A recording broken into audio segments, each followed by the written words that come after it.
What's up everybody, Ashish here and welcome back to my channel. और आज मैं बात करने वाला हूँ 5 ऐसी कैमरा सेटिंग्स के बारे में जो अगर आप अच्छे से समझ जाते हैं और उनको अपने कैमरा के अंदर आप लगाते हैं तो आपकी जो ओवरऑल फोटोग्राफी है बहुत ज़्यादा इम्प्रूव हो सकती है। दोस्तों, अगर इन जनरल बात करूं, अगर मैं अपनी बात करूं या किसी भी फोटोग्राफर इन जनरल किसी भी फोटोग्राफर की बात करूं, तो जब भी हम एक नया कैमरा लेते हैं, जब भी हम फोटोग्राफी स्टार्ट कर रहे होते हैं और जब पहली बार हम अपने DSLR को खरीदते हैं या मिररलेस खरीदते हैं, तो हम कहीं ना कहीं कैमरा सेटिंग्स को लेके थोड़ा बहुत स्ट्रगल जरूर करते हैं और जैसी रिजल्ट हमारे को चाहिए होती है वो इनिशियली नहीं मिल पाती। और कई दफ़ा तो लोगों को ये भी लगने लगता है कि हमारा जो DSLR है या मिररलेस जो हमने ख़रीदा है वो अच्छी क्वालिटी का नहीं है। इनफैक्ट मेरे कुछ मित्र ऐसे भी हैं जिन्होंने मेरे को फ़ोन करके कहा है कि यार मैंने रिसेंटली एक DSLR ख़रीदा है, पर जैसी फ़ोटो हम सोच रहे थे वैसी नहीं मिल रही है, और जो मेरा स्मार्टफोन है वहाँ पे हमारे को अच्छी फ़ोटो मिल जाती है अपने DSLR से भी। तो मेरे को लगता है मेरा जो कैमरा है वो अच्छी क्वालिटी का नहीं है या फिर मेरा जो लेंस है वो अच्छी क्वालिटी का नहीं है। देखिए, ऐसा बिल्कुल नहीं है। आपकी जो सेटिंग है वो प्रॉपर आपने नहीं करी हुई, उसको आपने पूरे अच्छे तरीके से नहीं समझा है। तो आज ऐसे ही 5 सेटिंग के बारे में बात करेंगे जिसको आप समझ जाते हैं और अच्छे तरीके से इम्प्लीमेंट करते हैं तो आपकी फोटोग्राफी में डेफिनेटली इम्प्रूवमेंट नज़र आने लगेगा। So without wasting any time, let's talk about those 5 camera settings. दोस्तों, जो सबसे पहली सेटिंग आपको अपने कैमरा के अंदर चेंज करनी है वो आपको अपने कैमरा के मोड्स को चेंज करना है और आपको अपने कैमरा के मोड्स को मैनुअल पे डालना है। जी हाँ, आपने बिल्कुल सही सुना, मैनुअल पे डालना है। दोस्तों, अभी तक आपने यही सुना होगा लोगों को एडवाइस करते हुए कि अगर आप एक बिगिनर हैं या नए फोटोग्राफर हैं तो आपको अपने कैमरा में ऑटो मोड या फिर जो सेमी मैनुअल मोड्स आते हैं वहाँ से स्टार्ट करना चाहिए। और कई बार मैंने लोगों को ये भी कहते हुए सुना है कि अगर आप बिगिनर हैं और आप मैनुअल मोड में शूट करते हैं तो आप फोटोग्राफी नहीं कर पाएंगे, आप फोटो नहीं ले पाएंगे मैनुअल मोड में। ऐसा बिल्कुल भी नहीं है। मैनुअल मोड कोई रॉकेट साइंस तो है नहीं। आपको कंप्लीट मैनुअल मोड से ही स्टार्ट करना चाहिए। आपको जो भी अभी तक बताया गया वो सब भूल जाइए, अपने कैमरा को मैनुअल मोड पे डालिए। दोस्तों, ऑनेस्टली बताऊं तो अगर आप ऑटो मोड पे भी स्टार्ट करते हैं तो बहुत अमेजिंग रिजल्ट आपको नहीं मिलने वाला। आपकी जो फोटो है एवरेज ही दिखने वाली है। तो क्यों ना आप मैनुअल मोड से स्टार्ट करें। हो सकता है मैनुअल मोड पे जब आप स्टार्ट करेंगे तो आपका जो इनिशियली 20, 25, 50 या 100 फोटो हो बिल्कुल भी ख़राब हो, बिल्कुल गार्बेज निकले, कोई बात नहीं, आप होने दीजिए।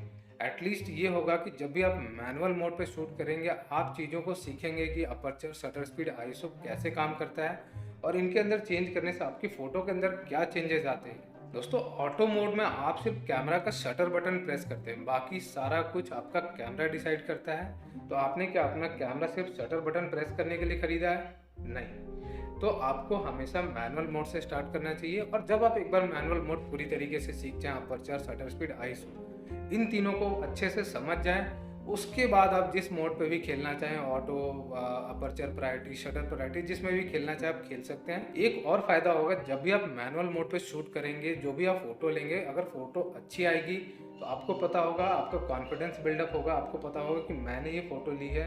और अगर वो फ़ोटो ख़राब भी आती है तो आपको पता होगा कि किसको ब्लेम करना है। आपको खुद को ब्लेम करना है, ना कि अपने कैमरा को।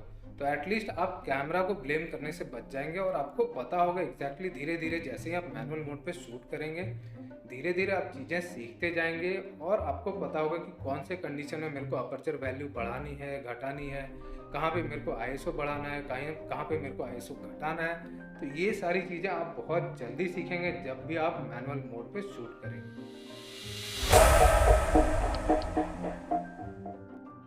ओके, अब जो दूसरी सेटिंग है वो है इमेज क्वालिटी। दोस्तों, जितने भी DSLR या मिररलेस आते हैं जनरली 2 तरीके की इमेज क्वालिटी का ऑप्शन आपको मिल जाता है। एक आता है JPEG एंड दूसरा ऑप्शन आता है RAW। JPEG क्या होता है? एक कॉम्प्रेस्ड फाइल है, एक प्रोसेस्ड फाइल है। आपको कैमरा, आपका जो भी आप फोटो लेते हैं उसको कॉम्प्रेस करके आपको देता है, दैट इज JPEG। JPEG के अंदर डेटा और इन्फॉर्मेशन काफ़ी कम होती है, तो इसीलिए आप JPEG के अंदर पोस्ट प्रोसेसिंग में आपके पास बहुत ज़्यादा स्कोप नहीं होता। अब रॉ फाइल क्या होता है? रॉ फाइल जो आपके कैमरा सेंसर पे इमेज बन रही है एग्जैक्टली उसी फाइल को कैमरा आपको देता है और उसी को हम रॉ फाइल बोलते हैं। उसके अंदर बहुत ज़्यादा डेटा होती है, बहुत ज़्यादा इन्फॉर्मेशन होती है आपके पास। जब भी आप अपने फ़ोटो को एडिट करेंगे लाइट रूम में या फोटोशॉप में या किसी भी फ़ोटो एडिटर में, तो आपके पास बहुत सारी इन्फॉर्मेशन होगी और बहुत ज़्यादा स्कोप होगा अपने फ़ोटो को मॉडिफाई करने का। JPEG में ये ऑप्शन आपको नहीं मिलता। हाँ, थोड़ी बहुत एडिटिंग आप JPEG में भी कर सकते हैं, तो हमेशा कोशिश करनी चाहिए कि जो आपने इमेज क्वालिटी अपने कैमरा की रखी हुई है वो रॉ रखी हुई है, या फिर आप रॉ प्लस जेपेग दोनों शूट कर सकते हैं। अगर आपको जेपेग इमीडिएटली किसी के साथ शेयर करनी है तो आप वहाँ पे रॉ प्लस जेपेग दोनों शूट कर सकते हैं। अब बात करते हैं तीसरी सेटिंग यानी ऑटो फोकस। दोस्तों जनरली दो तरीके का ऑटो फोकस मिलते हैं किसी भी कैमरा में। एक होता है ऑटो फोकस सिंगल एंड दूसरा होता है ऑटो फोकस कंटिन्यूअस। अब मैं आपको बहुत ही लेमन लैंग्वेज में समझाता हूँ कि आपको कहाँ पे ऑटो फोकस सिंगल और ऑटो फोकस कंटिन्यूअस का इस्तेमाल करना है। जहाँ पे भी आपका जो मेन सब्जेक्ट है सीन में वो स्टिल है, जैसे लैंडस्केप है या किसी बिल्डिंग की आप फोटोग्राफी कर रहे हैं, आपका सब्जेक्ट के अंदर किसी भी तरीके की कोई मूवमेंट नहीं हो रही है, वहाँ पे आप ऑटो फोकस सिंगल का इस्तेमाल करेंगे। और जहाँ पे आपके मेन सब्जेक्ट के अंदर किसी भी तरीके की कोई मूवमेंट है, वो इधर उधर मूव कर रहे हैं, आगे पीछे मूव कर रहे हैं, तो वहाँ पे आपको ऑटो फोकस कंटिन्यूअस का इस्तेमाल करना है। ऑटो फोकस कंटिन्यूअस क्या करेगा, आपका जो मेन सब्जेक्ट है उसके ऊपर फोकस करके उसको हमेशा ट्रैक करता रहेगा, ताकि वो सब्जेक्ट जो है, आपका जो मेन सब्जेक्ट है वो हमेशा फोकस में हो, आउट ऑफ फोकस ना जाए। तो वहाँ पे आपको ऑटो फोकस ट्रैकिंग यानी ऑटो फोकस कंटिन्यूअस का इस्तेमाल करना है। ओके, अब चौथी सेटिंग है वाइट बैलेंस।